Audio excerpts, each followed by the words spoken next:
The Great Barrier Reef is the world's largest coral reef system and one of Australia's top attractions. It was named a World Heritage Site in 1981 and receives thousands of visitors every year.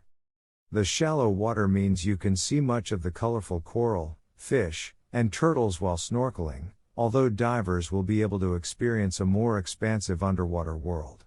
Glass bottom and semi-submersible boat tours are also available, as are scenic flights. Getting there, the Great Barrier Reef extends for more than 1,400 miles down Australia's east coast. Many popular snorkeling and diving spots can be reached on day tours from Cairns, including Michaelmas Cay, Moore Reef, Agincourt Reef, Hastings Reef, and Green Island. Travel tip: if your budget allows, spending a couple of days on the reef is an incredible experience.